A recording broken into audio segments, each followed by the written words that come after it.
ओम श्री गणेशाय नमः। श्री जानकी वल्लभो विजयते। अयोध्या कांड को आगे बढ़ाते हुए दोहा नंबर 129। सब करि मागहि एक फलो, राम चरण रति हो।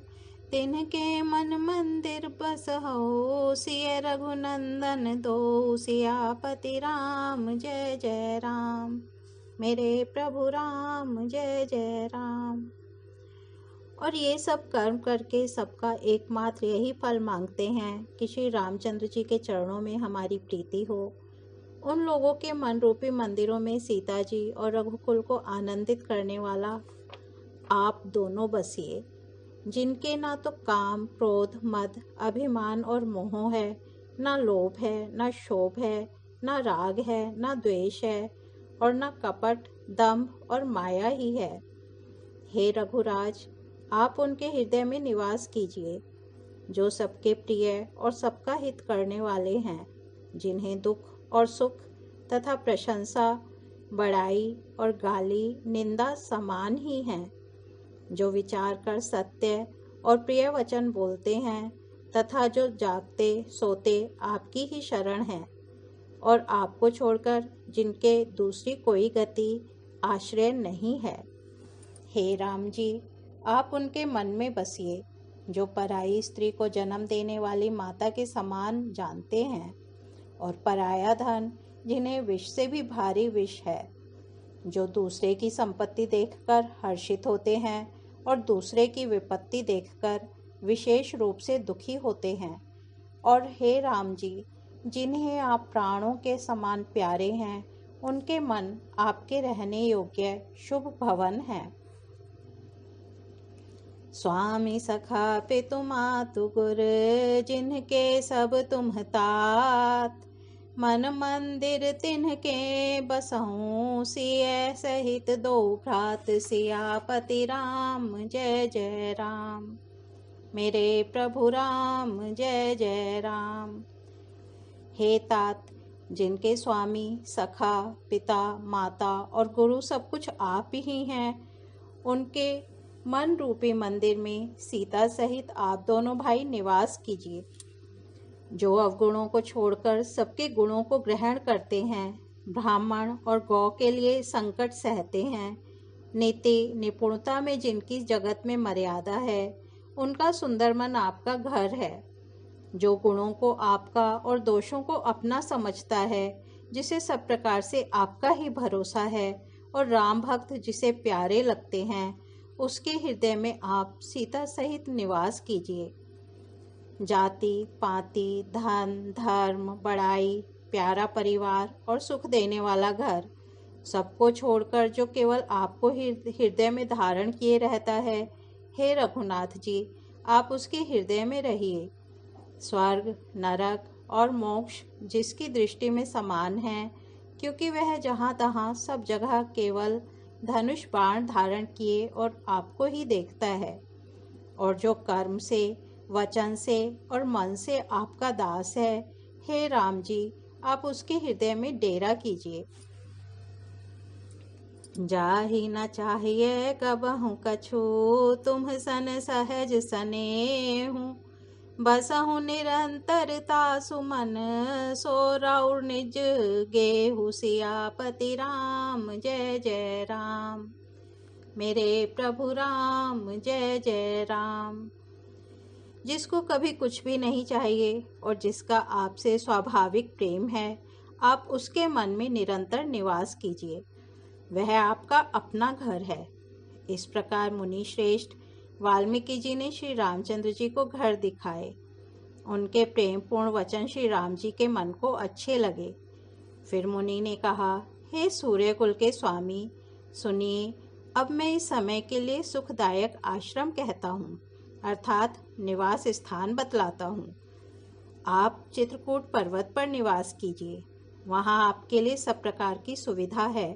सुहावना पर्वत है और सुंदर वन है। वह हाथी, सिंह, हिरण और पक्षियों का विहार स्थल है।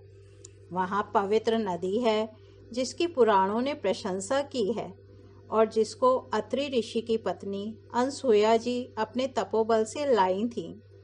वह गंगा जी की धारा है, उसका मंदाकिनी नाम है। वह सब पाप रूपी बालकों को खा डालने के लिए डाकिनी रूप है। अत्रि आदि बहुत से श्रेष्ठ मुनि वहाँ निवास करते हैं, जो योग जप और तप करते हुए शरीर को कसते हैं। हे राम जी, चलिए सबके परिश्रम को सफल कीजिए और पर्वत श्रेष्ठ चित्रकूट को भी गौरव दीजिए। चित्रकूट महिमा अमित कही महामुनि गाय, आय नहाए सरित बर सिय समेत दो भाई, सियापति राम जय जय राम। मेरे प्रभु राम जय जय राम। महामुनि वाल्मीकि जी ने चित्रकूट की अपरिमित महिमा बखान कर कही। तब सीता जी सहित दोनों भाइयों ने आकर श्रेष्ठ नदी मंदाकिनी में स्नान किया। श्री रामचंद्र जी ने कहा, लक्ष्मण, बड़ा अच्छा घाट है, अब यहीं कहीं ठहरने की व्यवस्था करो। तब लक्ष्मण जी ने पयस्विनी नदी के उत्तर के ऊंचे किनारे को देखा और कहा कि इसके चारों ओर धनुष के जैसा एक नाला फिरा हुआ है। नदी मंदाकिनी उस धनुष की प्रत्यंचा है और शम दम दान बाण है। कलयुग के समस्त पाप उसके अनेकों हिंसक पशु रूप निशाने हैं। चित्रकूट ही मानो अचल शिकारी है, जिसका निशाना कभी चूकता नहीं और जो सामने से मारता है। ऐसा कहकर लक्ष्मण जी ने स्थान दिखलाया। स्थान को देखकर श्री रामचंद्र जी ने सुख पाया।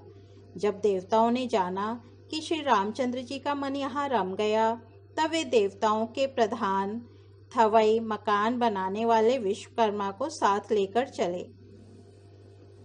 सब देवता कोल भीलों के वेश में आए और उन्होंने दिव्य पत्तों और घासों के सुंदर घर बना दिए। 2 ऐसी सुंदर कुटियां बनाई जिनका वर्णन नहीं हो सकता। उनमें एक बड़ी सुंदर छोटी सी थी और दूसरी बड़ी थी। लखन जानकी सहित प्रभु राजत रुचिर निकेत, सोहो मदन मुनि बेश जनु रति ऋतुराज समेत, सियापति राम जय जय राम। मेरे प्रभु राम जय जय राम। लक्ष्मण जी और जानकी जी सहित प्रभु श्री रामचंद्र जी सुंदर घास पत्तों के घर में शोभायमान हैं। मानो कामदेव मुनि का वेश धारण करके पत्नी रति और वसंत ऋतु के साथ सुशोभित हो। उस समय देवता, नाग, किन्नर और दिक्पाल चित्रकूट में आए और श्री रामचंद्र जी ने सब किसी को प्रणाम किया। देवता नेत्रों का लाभ पाकर आनंदित हुए। फूलों की वर्षा करके देव समाज ने कहा, हे नाथ, आज आपका दर्शन पाकर हम सनाथ हो गए। फिर विनती करके उन्होंने अपने दुसह दुख सुनाए और दुखों के नाश का आश्वासन पाकर हर्षित होकर अपने अपने स्थानों को चले गए। श्री रघुनाथ जी चित्रकूट में आ बसे हैं। यह समाचार सुन सुनकर बहुत से मुनि आए। रघुकुल के चंद्रमा श्री रामचंद्र जी ने मुदित हुई मुनि मंडली को आते देखकर दंडवत प्रणाम किया। मुनि रघुबरहि लाई उर लेहि, सुफल होन हित आशीष देहि, राम सिया राम जय जय राम, राम सिया राम जय जय राम। सिय सौमित्री राम छवि देखहि, साधन सकल सफल करि लेखहि, राम सिया राम जय जय राम, राम सिया राम जय जय राम। मुनिगण श्री राम जी को हृदय से लगा लेते हैं और सफल होने के लिए आशीर्वाद देते हैं। वे सीता जी, लक्ष्मण जी और श्री रामचंद्र जी की छवि देखते हैं और अपने सारे साधनों को सफल हुआ समझते हैं।